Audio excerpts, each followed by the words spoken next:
Welcome to another Lessons Learned in the aerospace industry. This being on processes, and hopefully we can come up with some clarifications as to exactly what is or is not a process.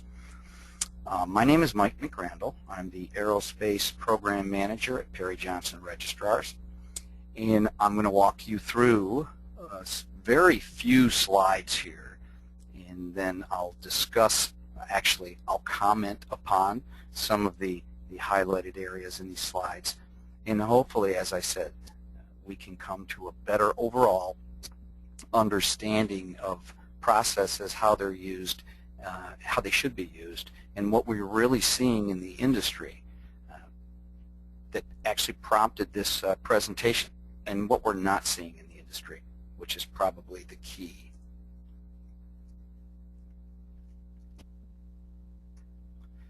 So now, what are we going to get from this?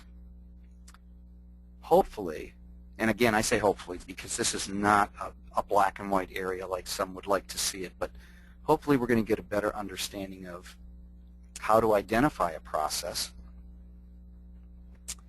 how to differentiate between a process and an activity, relatively common misconceptions there, how to differentiate between a process and a procedure. This is not as common a problem, but still a very, very frustrating one. And we'll talk a little bit about that as we go forward.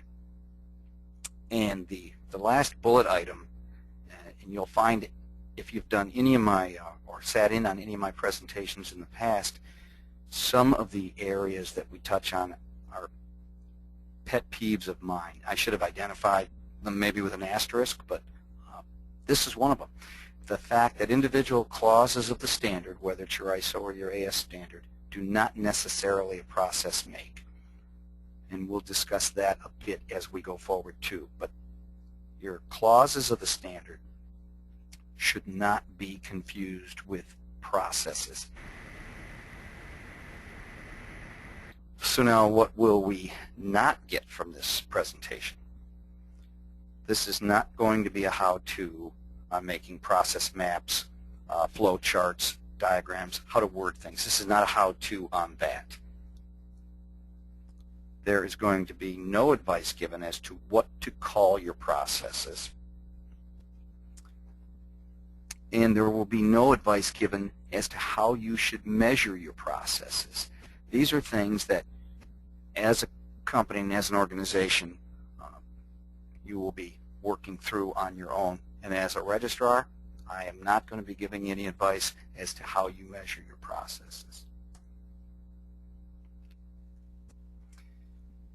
Now, where are we in the process of the process approach to auditing? And I'm asking it that way for a reason. Many of you, if you've been in quality management systems for any length of time and been audited for any length of time, you've been told that we do process-based audits. And I don't believe that that's the case enough of the time. I don't believe that it's been the case for quite some time, even though that is how it's been presented. And the reason, and the main reasons that it has not been the case, is a lack of clear understanding in many, many areas of what is actually a process. So it's been probably a good 10 years since the industry's been telling us that process-based auditing is what we're having done. Yet we still have organizations, which are the companies being audited, still unclear on the concept. We have auditors still unclear on that concept. And yes, we have industry sorts, which is a polite way of saying people highly placed in the industry, decision makers, that are still unclear on the concept. So in essence, we need to clear some things up.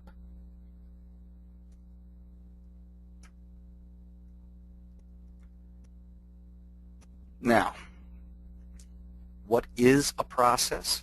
And you're going to find a few different definitions of it, but from some ISO documentation from the ISO Standards Organization, a process can be defined as a set of interrelated or interacting activities which, through the use of resources, transforms inputs into outputs.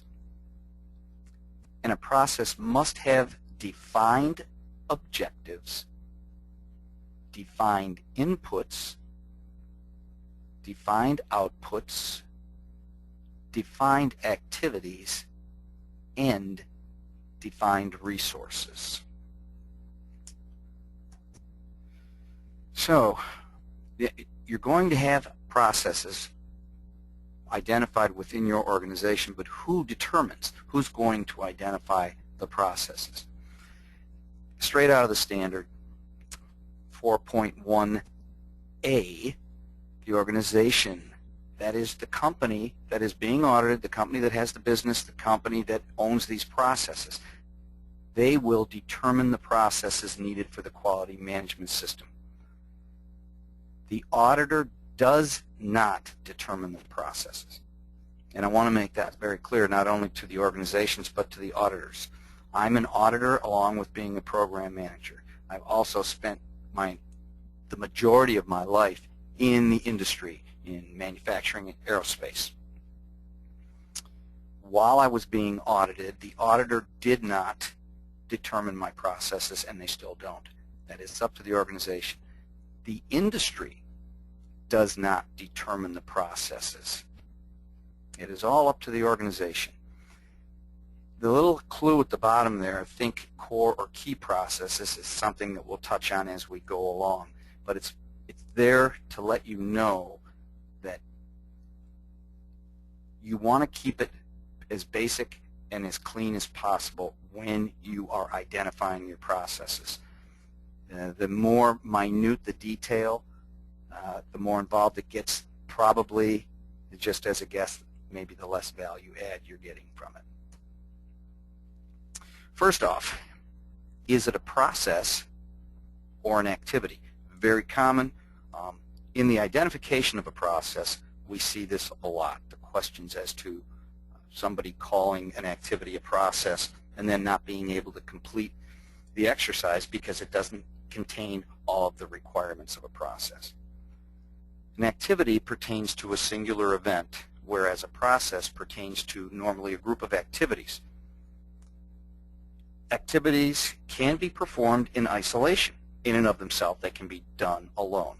But a process requires a group of activities in conjunction with resources to actually be a process.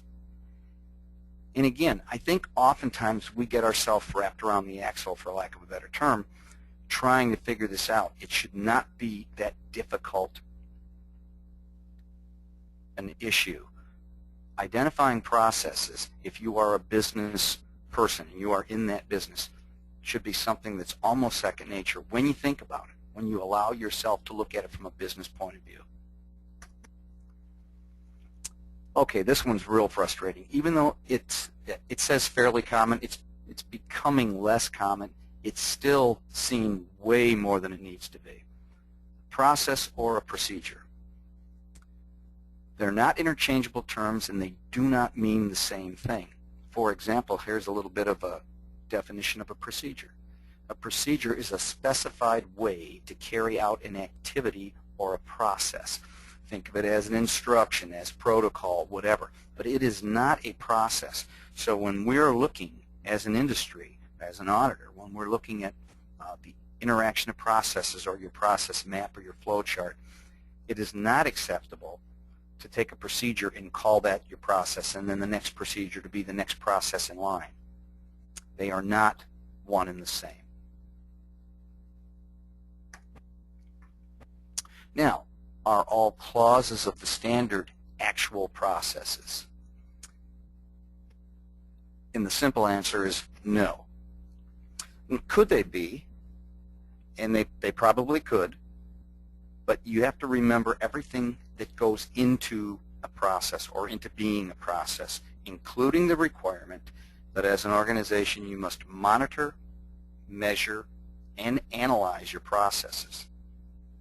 Again, You as the organization are going to determine these processes, but you're then responsible for the above. You have to monitor, measure, and analyze. If you make every single clause a process, remember that then by the resources, the activities that go into that, you also have to talk about how you measure and monitor that process. We have people in the industry and working in the field that still confuse the clauses of the standard with the actual business processes. They are not the same.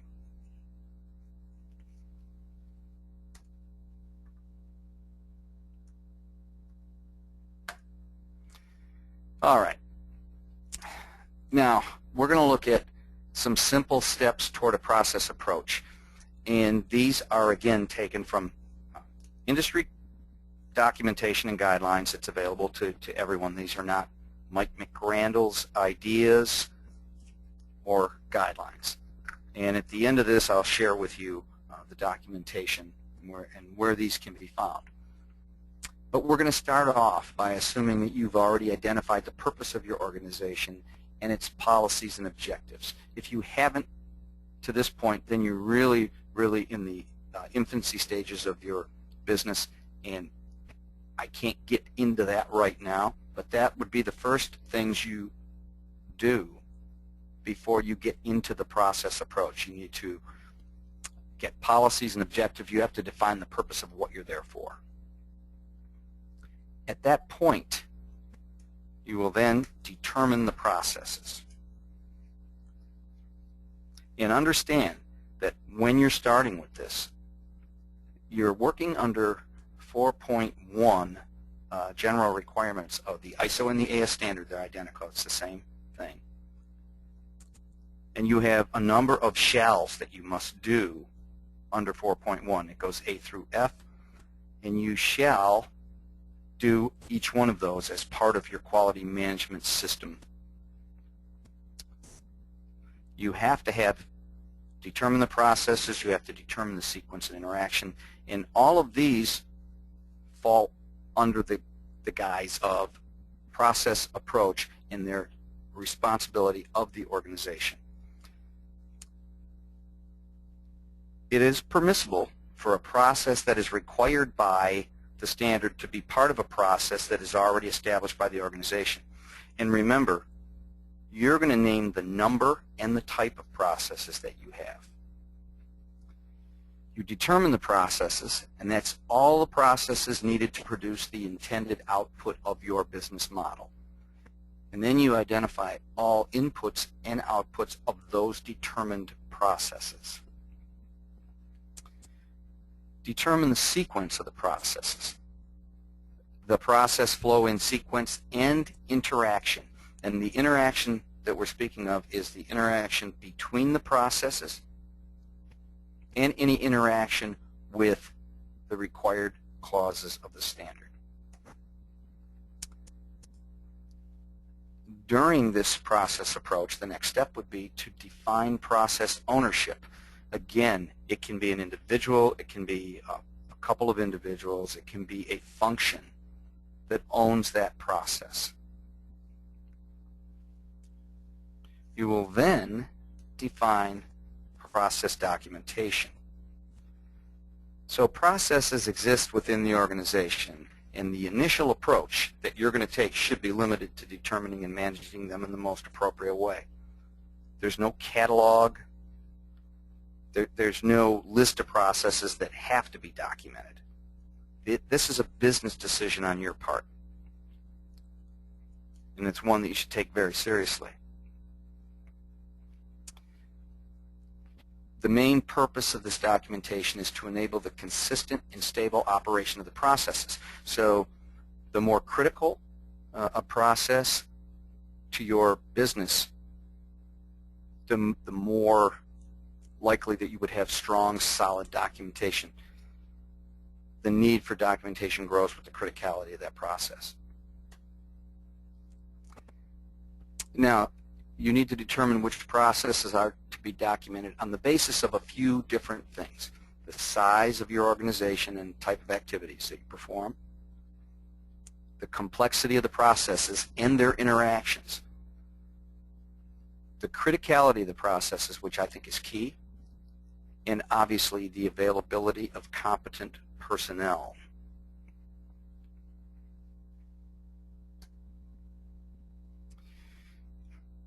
Now, you are also, the next step, you're going to define the activities within the process. That's the required inputs and outputs, the sequence and interaction, and determine how each activity will be performed. The next step I believe to be quite important, and that is one that the aerospace industry looks at very, very closely.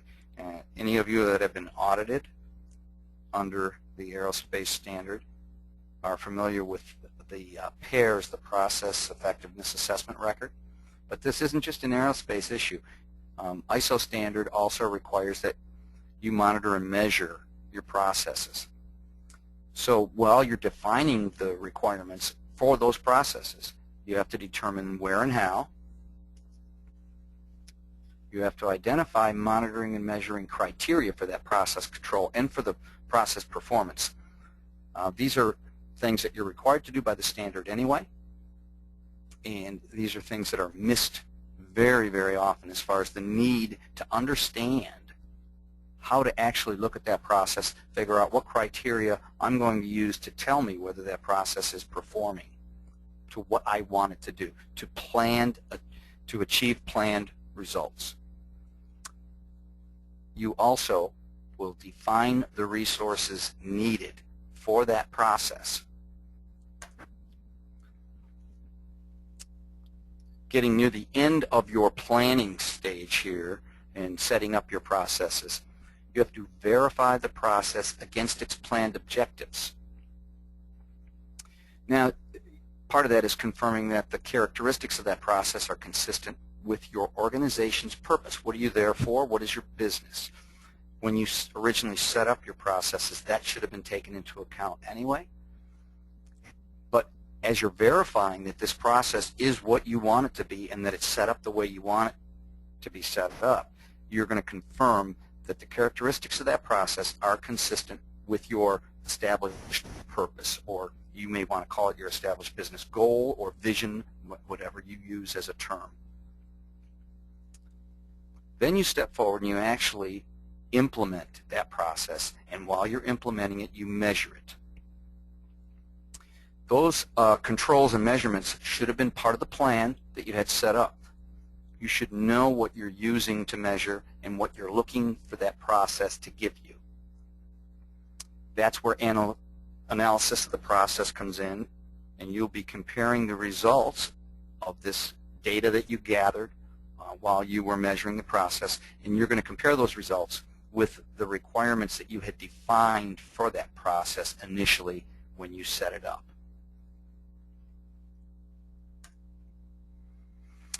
The very last step is the corrective action and the improvement. This is a big in the industry also. When planned results are not achieved, action shall be taken or should be taken. You'll see it on the pair again. I referenced the pair. If you have targets established for that particular process that you do not meet, the standard does require you to address the fact that you did not hit your planned objectives. The process did not meet the planned requirements for that process. You have to address it somehow. It can be a formal corrective action. It can be an action plan. It can be a change in direction of that process, but you need to address it. And by the same token, if your planned results are achieved, and say you achieve them consistently, you need to examine that process for opportunities to improve. It is not, at least it's not recommended to set objectives or goals for a process that are simply there to meet, that don't help your business, that don't really speak to your your business plan, but there's something that's easy to hit and an auditor comes in and gives you a score of a 4 on your pair and everybody goes on their merry way. That is not the intent of this, and that's why the standard encourages, even when planned results are achieved, you should be looking at the process for opportunities to improve. Now, the first few points of note are directed toward the organizations. They are a reiteration, obviously, of some of the things we've gone over, but I don't want to lose sight of them. The organization determines and defines the processes, not the auditor or the CB. We've had a lot of issues in the industry with that, and I'm not talking about strictly with Perry Johnson Registrars. I'm talking about throughout. I attend all of the industry meetings and sessions, and it's pretty standard. We have auditors, CBs, industry people, organizations. They're all getting involved in naming and determining processes because they think that it's helpful or they think that's the way to go. It is strictly up to the organization. By the same token, it is that same organization's responsibility to determine criteria and methods to ensure control and effectiveness of those processes. We don't just put a process in place and expect it to run off on its own. We have to be looking at it. We have to have controls in place to keep it within guidelines. We also have to have ways to look at the effectiveness of it. So that organization now monitors, measures, and analyzes the processes. And believe me, when I tell you on all of these, including the next step, which is to implement necessary actions to achieve your planned results, this should be something that you would expect a business to want to do anyway, as opposed to doing it just to conform to a standard. This is all about knowing your business and putting the right tools in place to allow you to monitor and analyze how your business is operating. These are sensible approaches. This is the process approach that the ISO and AS standards flow down is extremely sensible. It's one of the better business ideas that quality professionals have ever come up with, which almost surprises me. Now, this next point of note is for organizations and auditors. The organization shall maintain a quality manual that includes, and just a part of what it needs to include is, and this is another pet peeve of Mike McRandall, just so you know, a description of the interaction between the processes of the quality management system. This is what is often referred to as the IOP, or interaction of processes. Now, there are clients, I'm sure, that have gotten requests from us here at PJR to send the IOP, and they may not really be clear as to what we're talking about. A lot of it's just terminology. It's nomenclature we use. But IOP is what we refer to as the interaction of processes. Now, it will contain, among other things, the names of the organization's processes. And it'll have other things in it. It should talk about the interaction of those processes. The reason I reference the names of the processes is these same names that are used by the organization to identify their processes should be noted in the audit plan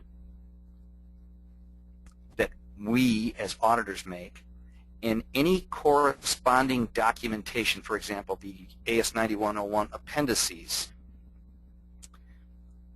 should have the same nomenclature, the same name, the same identifier for the processes that are listed in the interaction of processes that the organization has supplied. This has been a major problem in the industry, where the organizations will have an IOP, or interaction of processes, that refer to their process identity with different names. Then we'll look at the audit plan from the auditor, and they list elements or clauses from the standard with no particular names tied to the processes. We will also go to the appendices, the pairs in the Appendix D in particular, and see that the names that are listed across the top of Appendix D, which is the quality matrix, do not match the IOP of the organization, and at times also the names on the pair do not match that. It is not to be said that you can't slightly alter or that you can abbreviate. It's not that it's got to be verbatim. What we're looking for is when an organization identifies processes in a particular fashion, and that is how they run their business, we as auditors are supposed to use the same nomenclature, the same understanding when we identify them on the documentation that follows. If I do a process-based audit at a client, I look at their IOP, and my audit plan comes off of that IOP. I audit the processes. The interaction between those processes needs to be identified by the organization, and also the interaction of any documentation, procedure, work instruction, whatever, I will take that into account in my audit plan also. But the process, some people call it a process map, your interaction of processes should drive the audit plan and the corresponding documentation in the AS9101 appendices. So, okay. Short presentation, probably not all that succinct to some, because I know there's a lot of gray areas you have to understand. Coming at it from a CB's point of view, there is only so much we can tell you and share with you. Everything that I showed you today came from an ISO standards development site, which is listed here. But I will also tell you that the one major document, when you go to that site, you will look for TC176, and the document is N544R3. It's hard to navigate the site at times. I will send anybody that needs it an email. If they shoot me an email, I'll answer and give you maybe a little more direction to find information at that site. This site, by the way, is not just about processes. It has many, many, many white papers on auditing practices, because it comes from the auditing practices group that works with ISO and IAF. There's so much good information out there for free. Now, for the organizations that do have a lot of questions maybe on processes, and trust me, you don't have to be an aerospace organization. You don't have to be from that part of the business at all. If you want to learn more about it, there are plenty of places out there. And if you have questions that you don't submit through the webinar here, but you want to shoot an email to me, I will gladly send you what I know of places that where you can get information on processes. There are some excellent people in the industry. There's some excellent papers out there for free. But understanding a process, how to set it up, more importantly, to know your business and to know what processes are key to your business, and then monitoring and measuring them, it's invaluable as a tool to your business. As an auditor, obviously we need to look for that. We're expected to look for that when we go on site. But I really say, as a business person, I recommend that. Somebody asked, what was the document in section? Again, you're talking about, I believe, for this process document. The document is, it looks to be 544R3, but you do have to get to that ISO TC. And when you find that, if you have trouble navigating it, again, shoot me an email and I'll try to link you up with it. I've gone back and forth with that site a number of times, and it's set up like a forum, and they have libraries in there, and it's not always easy to find the exact document, but it's there. It's public, and it's very helpful. And as I said, there are others there that don't just deal with processes, but with the standard in general, and excellent documentation out there at that website. So if there are any questions, I'll look at as you type them in. And if not, don't worry about it, because my email, in case it's not right there for you, I'm going to read it out to you and see if it does any good here. I should always put it in this presentation, eh? Of course, I'm waiting for an answer. I'm not going to get one, but I'll do that next time. My email address is mmcrandall@pjr.com.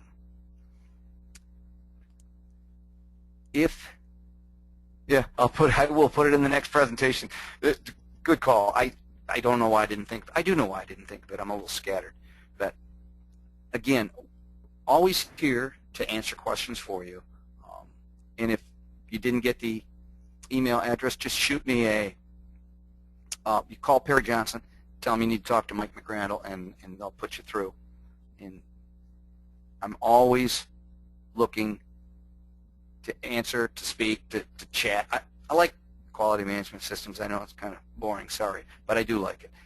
And if you need copies of the presentation, it'll be on the website, I think fairly soon. And again, shoot me an email. And I'm saying hello to the people that are saying hi to me in the question and answer. I'll be talking to some of you in the near future, and a few of you I'll probably see in March, South Carolina, Charleston, South Carolina, at the RMC. So you take care of yourselves. Look forward to talking to you again in the future. Good day, everyone.